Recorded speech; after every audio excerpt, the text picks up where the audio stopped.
นี่แห้งผิดหวังคักพี่น้องกาเนี่ยนี่เนาะพี่น้องก็คือ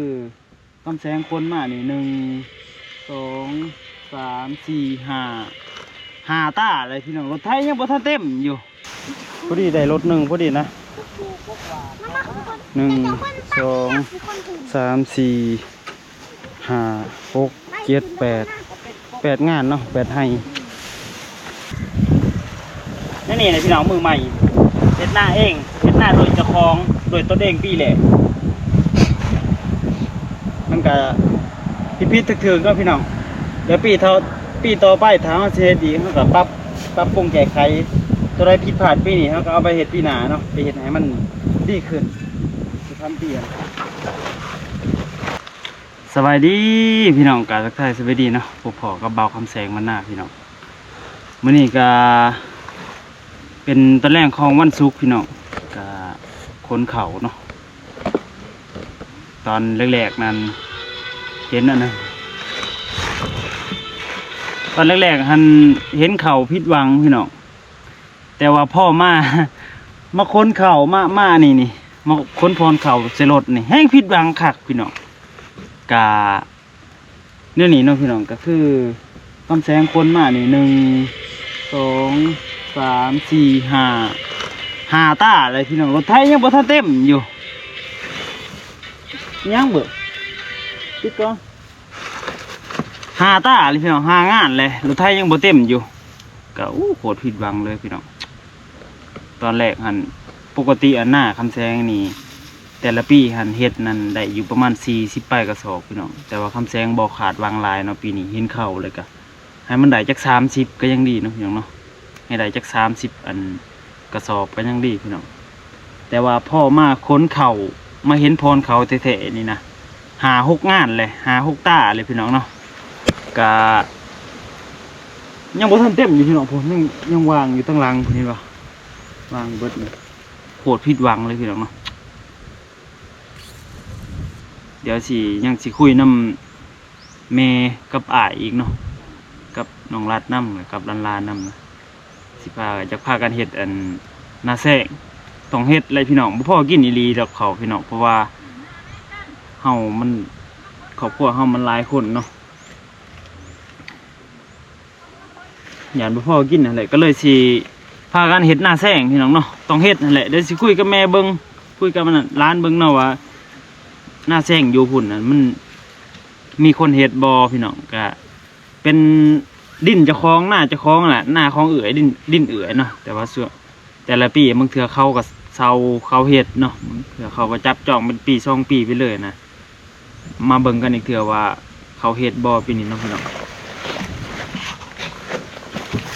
เบิ่งนี่อันนี้งานที่5เลยพี่น้องเขายังบ่ทันได้เต็มอันนี้ยังบ่ทันได้เหยียบลงคักเลยนี่ยังบ่ทันได้แจบคักนี่รถไทยยังบ่ทันได้ต่อข้านขึ้นยัง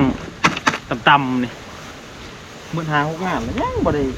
เข้าเต็มรถปวดผิดหวังเลยพี่น้องแจ้งผิดหวังว่า3 คันคิดไว้นั้นประมาณ3 คันรถไทยแต่ว่าเอาไปเอามาคันเดียวนี้ยังเบิดฮอดพุ่นเลยพอดีนะ7 งานนี่ฮอดพุ่น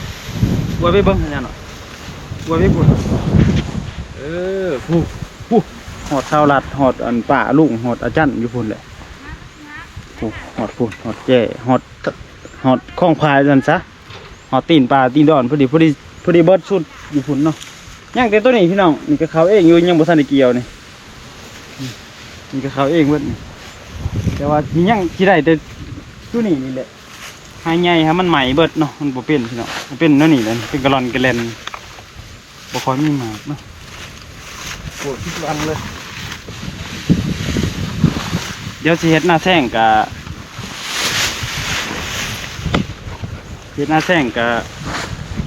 คำแซงบาสิเฮ็ดเอาเป็นแบบหน้าหวานนะแล้วก็สิหาเงินซื้อปุ๋ยใส่เอาเนาะหามันได้ปุ๋ยพี่น้องเนาะหน้าหวานแล้วก็รักษาหญ้าเนาะตัดหญ้าพุ่มหญ้าแล้วก็ลงทุนใส่ปุ๋ยน้ำพี่น้องลงทุนซื้อปุ๋ยยัก3 กระสอบใส่ลงเบิ่งสิบ่ได้บ่ปกติหน้าแซงเท่าใดประมาณเท่าไหร่วะ30-40เพื่อนเนาะ ประมาณซ้ำกันนี่กับหน้าปีเลยพี่น้องประมาณ40กระสอบเนาะหน้าแซงแต่ว่าถ้าเฮาทุ่มปุ๋ยใส่มันน่าจะได้หลายกว่านั้นพี่น้องเดี๋ยวสิลองเบิ่งเนาะเพราะว่า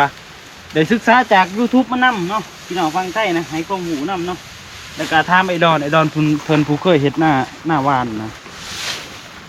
ต้องตัดหญ้าต้องตัดเขาจังไดรักษาน้ำจังไดดูแลจังไดนะใส่ปุ๋ยแบบใดแน่เนาะก็สิประมาณนั้นเลยพี่น้อง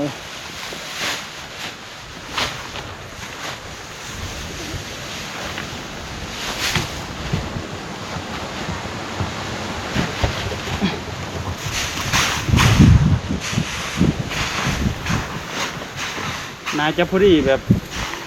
ลดหรือว่ายังแต่สำนันเนาะน่าจะได้เบิดพอดีพี่น้องน่าจะเต็มรถพอดีไปเยี่ยมครับไป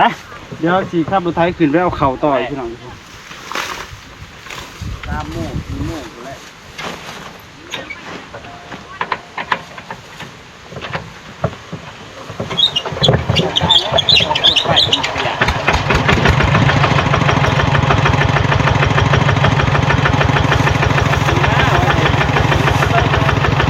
แล้ว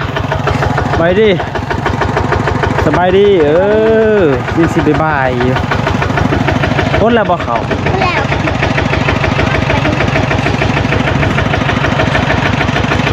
ไป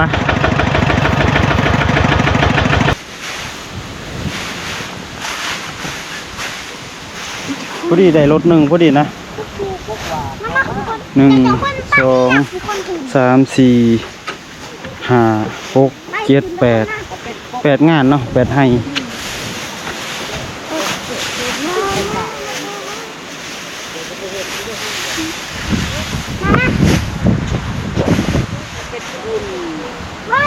ยังบ่ลายดอกยังเขาแถวเดียวนี่ยังแถวนี่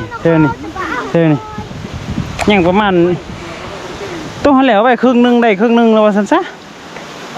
พี่น้องเอ้ยประมาณครึ่งหน้าเฮาเลยแต่ว่าถ้าพุ่นยังบ่ทันได้คนประมาณ3งานเนาะ3งานใหญ่เติบพี่น้องอาจจะมีเขาในหั่นแหละ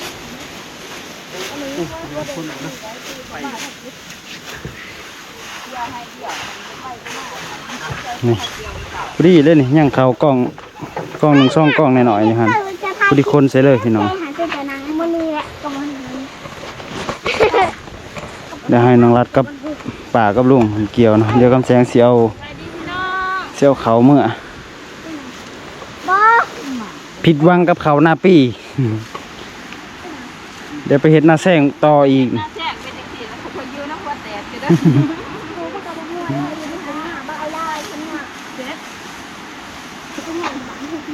ปีเห็ดของที่บ้านนั่นนะบอกถึงลาที่บ้านข้างก็ได้แต่ว่าเขาจะไม่ยั้งอันเขาตัวนั้นเท่านี้เนี่ยเท่านี้งามอยู่พอได้อยู่เท่านี้แต่พูนหายใหญ่ทุกคนสิได้กดสิได้เลยไปเดี๋ยวไปคนเขาต่อแล้วก็เอาเขาเมื่อบานพี่น้องเอ้ยสิเอาเมื่อปันอยู่บานเนาะก็เลยสิเอาเขาอยู่รถนี่คนเมื่อบานไหวอยู่ล่างบานเนาะไหวอยู่เดินล่างบานแล้วเบิดแล้วก็ไปปันอยู่พุ่นเลยพี่น้องปันเขาตีเขาอยู่บานเนาะจักสบายเพราะว่าอยากได้เพื่องได้พังนี่เอาไว้ให้งัวเนาะเพราะว่าเลี้ยงงัวอยู่พี่น้องงัว3-4ตัวพอดีแหละปันแล้วก็เก็บพังนี่ไหวเลยเนาะไหวเพื่อว่าเอาไปให้งัวกินย่ำแหลงว่าซั่นซะย่ำมันบ่ค่อยมีหญ้านะเอาเพื่องให้มันก็กินเนาะสบายพี่น้องหัวเอามีว้าวอยู่ใจบ่เห็นบ่ลุงป้อมได้เลี้ยงไว้บ่เห็นบ่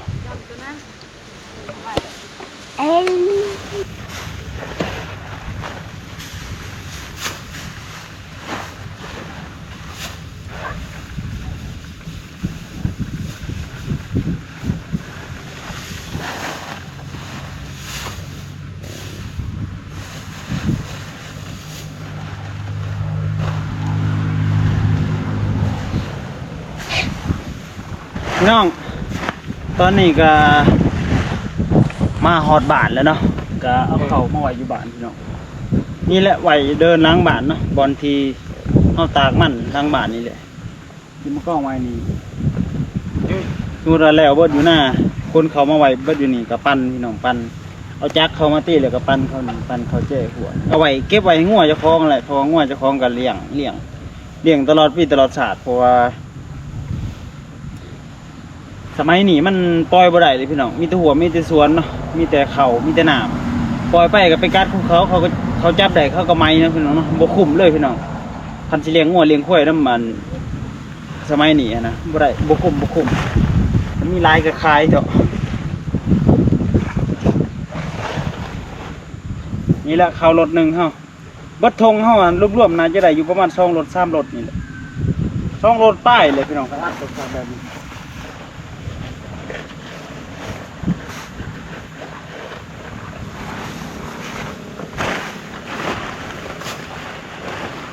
อันนี้เขาสิกล้องหั่งนกเขียนพี่น้องกล้องมันมุ่นไว้เนาะ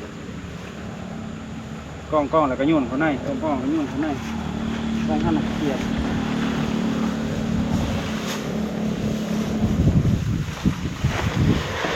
เฮ้ยโอ้เนี่ยหนักเลย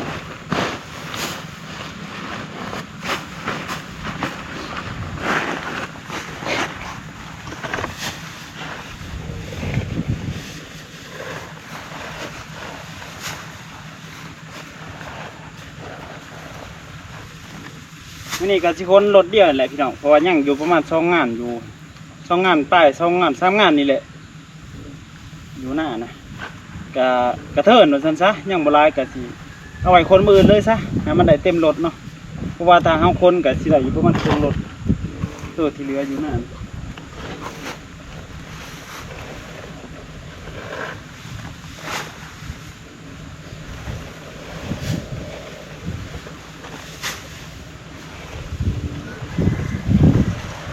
นี่นะพี่น้องมือใหม่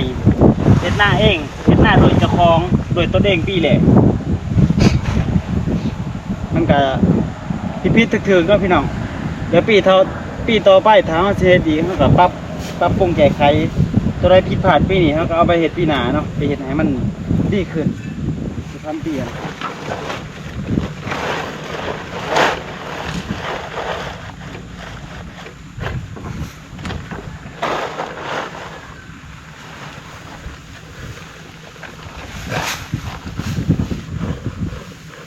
รถเรื่องมัน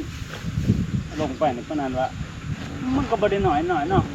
รถเนาะเหยียบดีๆแล้วโอ้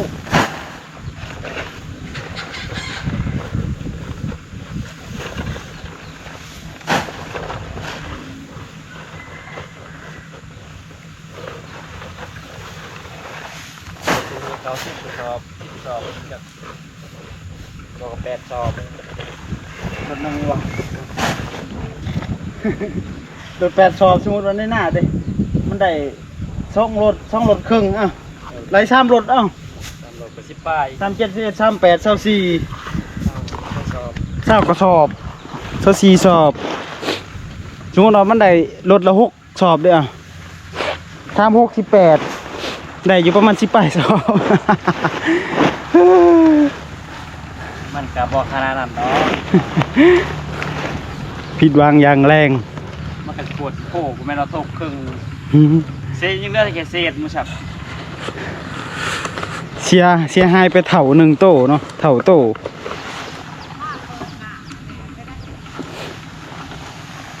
นี่เพียงบ้านเฮาผู้เฒ่าผู้แก่เขาพาเกินว่ากล้องเขาหั่งนกเขียนเกินกล้องมุ่นๆเวียนเขาถ้าเขาร้ายเขาก็สิกล้องแบบกวงๆแล้วก็แบบมันสิเวียนเข้าไปเลยทั้งในก็โยนใส่เนาะถ้าเขาหน่อยเขาก็เซ็ตกล้องหน่อยพอดีงามเนาะแล้วแต่เขาคือกันนี่เขากล้องได้ขอบมาเลยเนี่ยเขาก็โยนใส่ทั้งในโยนใส่สบายเนาะเวลารถตีมากก็จอดแล้วก็ขึ้นอยู่เทิงเขาจับโยนใส่สบายโอเคเดี๋ยวคำแสงคนเขาลงให้เรียบร้อยก่อนพี่น้องได้จังหวะกันอีกเนาะผิดหวังอย่างแรง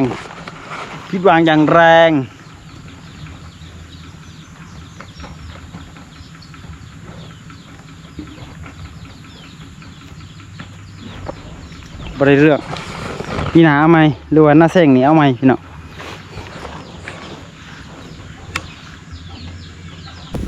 พี่น้องตอนนี้ก็กลับมาหอดเที่ยงแล้วเนาะพี่น้องเนาะ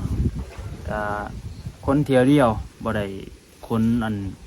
รอบ2เนาะรอบ2มันบ่เต็มรถเลยอีกอย่างมันก็ค่ำก็เลยเอาไว้คนมื้ออื่นซะเนาะพอดีเลยเกี่ยวมื้อเช้าก็เกี่ยวแต่เช้าหาเพลนเนาะแล้วก็ตอนแรกก็เริ่มคนอีกพี่น้องส่วนพวกป่าลุงหรือว่าผู้ใดที่บริคนก็ให้เขาเกี่ยวถาเนาะคำแซงกับดานคนก็ได้พี่น้องมื้ออื่นบางเทื่ออาจจะบ่แล้วก็เกือบแล้วเลยพี่น้องเนาะเพราะว่าเขาหันยังตั้งแต่ให้ใหญ่ยันให้ใหญ่หันมันเขาขี้หลายเกี่ยวในสำเร็จเนาะพุ่นแหละพี่น้องคงไหวเนาะบางเทื่ออาจจะแล้วเนาะพี่น้องพากติดตามเลยเด้อกระค่ำเลยบ่ได้ลงเกี่ยวหรอกพี่น้องมากตอนนี้ก็เกือบ5 โมงเนาะ5 โมงแรง4 โมงไป5 โมงหยังเอากะสิถือโอกาสพักผ่อนเจ้าน้อยน้องรัดขึ้นมากับพวกป่าลุงแล้วก็ลานเนาะส่วนเกี่ยวเขาทาอยู่น่ะเจ้าน้อยก็ขึ้นมาเลยแหละกับแซงกับหากับมาหอดกับลานนั่งถาซะเบิดจะนอนหน้าบ่ตะแลง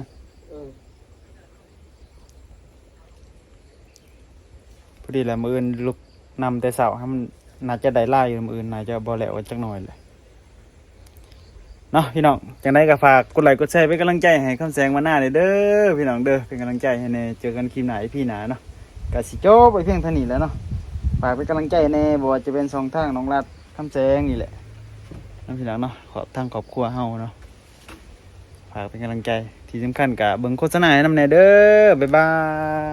ย